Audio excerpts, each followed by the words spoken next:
नाशिक शहरामध्ये सिंहस्थ कुंभमेळ्याची कामं मोठ्या प्रमाणात केली जात आहे। मात्र ही कामं करत असताना शहरातील जवळपास 45हून अधिक प्रमुख रस्ते हे कामं करत असताना खोदण्यात आलेले आहे आणि त्यामुळे सामान्य नाशिककरांना याचा प्रचंड त्रास होतोय। सगळ्यात महत्त्वाची बाब म्हणजे प्रशासन आणि ठेकेदार यांच्यामधील असमन्वयाचा फटका सामान्य नाशिककरांना बसतोय।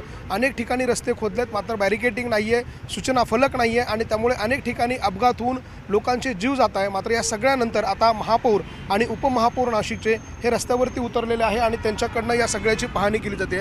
ताई, आपणही बघताय नाशिककरांच्या या तक्रारी आहे, हीच ओरड आहे। खरं तर या सगळ्या अपघातामध्ये आजवर अनेकांचे जीव गेले, आज अनेक जण हे अपघातात जखमी झालेले आहे। या सगळ्यानंतर प्रशासनाला जाग आली असं म्हणायचं नाही, प्रशासनाला जाग आली असं म्हणायचं नाही आहे। काय आहे, जेव्हा लोकप्रतिनिधी यांच्यावरती सांगतायत, नागरिक येऊन कंप्लेंट करताय, तेव्हा काही कॉन्ट्रॅक्टरला पाठीशी घालायचं काम हे प्रशासनाने केलं आहे आणि आपल्या मागच्या महासभेत देखील आपण सगळ्यांनी ते पाहिलं आहे। पण खरी परिस्थिती उघडी पाडायची होती, त्याच्यामुळे आज आम्ही सकाळी 7 वाजेपासून यांना इन्फॉर्म न करता निघालो आणि आता हे तुम्हाला दिसतं आहे की आम्ही जे सभागृहात बोलत होतो ते खरं आहे आणि आमचे लोकप्रतिनिधी हे कळकळीने आमच्या सेवेसाठी, इथे लोकांच्या सेवेसाठी उपस्थित आहेत। कुंभाचं काम चांगल्या पद्धतीने व्हावं, क्वालिटी व्हावं, कारण शेवटी आमच्या सन्माननीय मुख्यमंत्री आणि सन्माननीय उपमुख्यमंत्री, कुंभमेळा मंत्री सन्माननीय गिरीश भाऊ यांचं स्वप्न आहे की नाशिकला एक चांगला, उत्तम, हरित आणि नाशिकचा पायाभूत सुविधा ज्या आहेत त्या उच्च दर्जाच्या झाल्या पाहिजे। हे प्रशासकीय काळात ह्या सगळ्या मान्यता झालेल्या आणि प्रशासकीय काळातच हे कॉन्ट्रॅक्टर फायनल झालेले आहेत।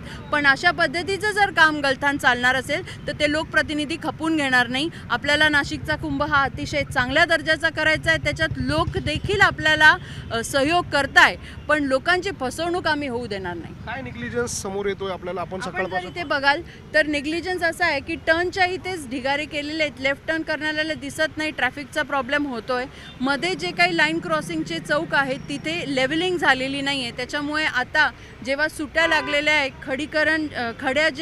खडी आहे ती रस्त्यावर आलेली आहे आणि आपले लहान मुलं असतील, टू व्हीलरवर जाणाऱ्या महिला असतील, त्यांचे ॲक्सिडेंट किंवा ते पडत आहेत आणि म्हणूनच ही खबरदारी करण्यासाठी आम्ही आलो। आता तात्काळ यांना इन्स्ट्रक्शन्स दिलेले आहेत आणि कुठल्याही प्रकारचे सेफ्टी नॉर्म्स फॉलो नाही होत आहे। जर आपण कुंभचं काम करतोय ते क्वालिटीच झालं पाहिजे आणि त्या क्वालिटीमध्ये सेफ्टी कम्स फर्स्ट। कारण तुम्ही बघा, बॅरिकेशन नसेल तर रात्री इथे काय होईल याचा काहीच मोजमाप इथे दिसत नाही आहे आणि अशा पद्धतीने जर आपण जीवाशी खेळणार असू तर ते काही नाशिककर सहन करून घेणार नाही। यापूर्वी झालेल्या एका महासभेत आपण रुलिंग देताना असं म्हटलं होतं की जर अशा पद्धतीने निग्लिजन्स आढळला, कुणाचा जीव गेला तर सदोष मनुष्यवधाचा गुन्हा दाखल करू। आता नेमक्या काय सूचना असणार? सूचना त्याच आहेत आणि त्याच्यासाठी जे मागील गुन्हे दाखल केलेले आहेत त्याची पोलीस तपासणी करत आहेत, ते त्यांच्याकडे आहेतच। पण याच्यापुढे देखील म्हणून आम्ही रस्त्यावर उतरलो की सेफ्टी नॉर्म्स फॉलो होत आहे की नाही आणि ज्या ठिकाणी ज्या कॉन्ट्रॅक्टरचे सेफ्टी नॉर्म्स आम्हाला दिसले नाही आहेत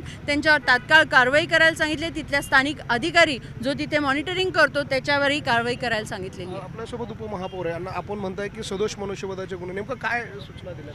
खरं तर ज्या पद्धतीने या सिंहस्थाच्या पार्श्वभूमीवरती माननीय मुख्यमंत्री फडणवीस साहेब आणि उपमुख्यमंत्री एकनाथजी शिंदे साहेब, गिरीशजी महाजन साहेब यांनी हा सिंहस्थासाठी साधारणतः 35,000 करोड रुपयाचा पहिल्यांदाच असा या ठिकाणी निधी हा सेंट्रल गव्हर्नमेंट आणि स्टेट गव्हर्नमेंट आणि नाशिक महानगरपालिका याच्या माध्यमातून या ठिकाणी आम्हाला देऊ केलेला आहे। त्याच्या पद्धतीने कामही सुरू आहेत, परंतु ह्या कामाचं नियोजन मला असं वाटतं शून्य आहे आणि याच्याकरता जबाबदारी आमच्यावरती आहे आणि शेवटी आन्सरेबल नाशिक महानगरपालिका असणारे, महापौर असेल, उपमहापौर असेल, लोकप्रतिनिधी असणारे आणि ज्यावेळेस अशा पद्धतीचं निष्क्रिय दर्जाचं काम या ठिकाणी सुरू होताना नागरिकांकडून तक्रारी येत आहेत, धूळ उडते, प्रचंड धूळ उडते, त्याचं कुठे पाणी मारलं जात नाही, एकही कामाच्या ठिकाणी तुम्हाला बॅरिकेडिंग दिसणार नाही।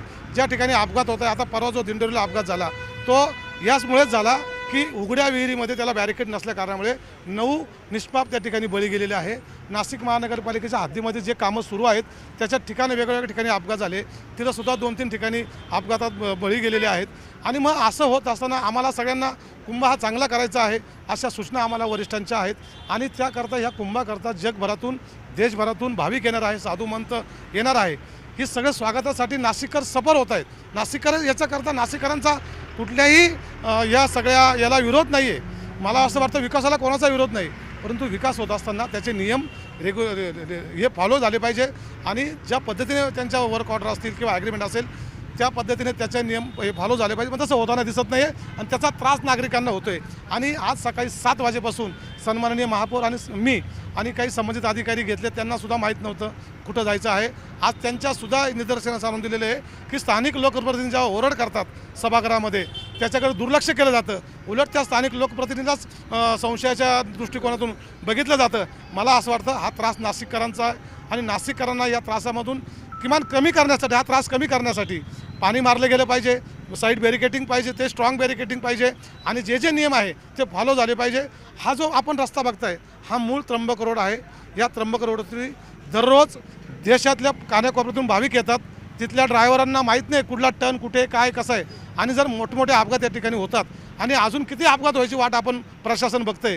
हे कुठंतरी थांबलं पाहिजे, म्हणून हा दौऱ्याचं नियोजन या ठिकाणी केलेलं आहे आणि याच्यामध्ये ज्यांनी नियमाचं उल्लंघन केलेलं आहे त्याच्यावरती योग्य ती कायदेशीर कारवाई करण्याचे संबंधित अधिकाऱ्यांना सूचना केलेल्या आहेत. आपण बघतोय नाशिकच्या महापौर असतील, उपमहापौर असतील, स्थानिक नगरसेवक, लोकप्रतिनिधी आणि काही अधिकारी आता रस्त्यावर उतरलेले आहे. नाशिक शहरामध्ये जी कुंभमेळ्याची कामं सुरू आहे त्यामुळे सामान्य नाशिककरांना जो काही त्रास सहन करावा लागतोय त्यातून त्यांची मुक्तता व्हावी, अधिकाऱ्यांचं आणि ठेकेदारांचं समन्वय असावं अशा स्वरूपाची भूमिका घेऊन ते रस्त्यावर उतरले. सर्वात महत्त्वाचं म्हणजे जे या सगळ्या अपघातांमध्ये, या सगळ्या घटनांमध्ये जर कुणाचा जीव गेला तर त्या अधिकाऱ्यांवरती सदोष मनुष्यवधासारखे गुन्हे दाखल करण्याचा थेट इशारा जो आहे तो महापौरांनी दिलेला आहे आणि त्यामुळे आता या ठेकेदारांचे धाबे दाणले आहे. खरं तर अचानकपणे महापौर आणि उपमहापौरांनी हा दौरा कुठल्याही प्रकारची पूर्वकल्पना, पूर्वसूचना न देता हा दौरा आखल्यामुळे या ठिकाणी या दौऱ्यामध्ये अनेक निग्लिजन्स जे आहे ते ठेकेदारांचे उघड पडलेले आहे आणि त्यामुळे आता या सगळ्या दौऱ्यानंतर जो इशारा दिलेला आहे त्यानुसार कारवाई होते का हे बघणं महत्त्वाचं असेल. व्हिडिओ जर्नलिस्ट हेमंत बागुलसह लक्ष्मण घाटोळ, न्यूज 18 मराठी, नाशिक.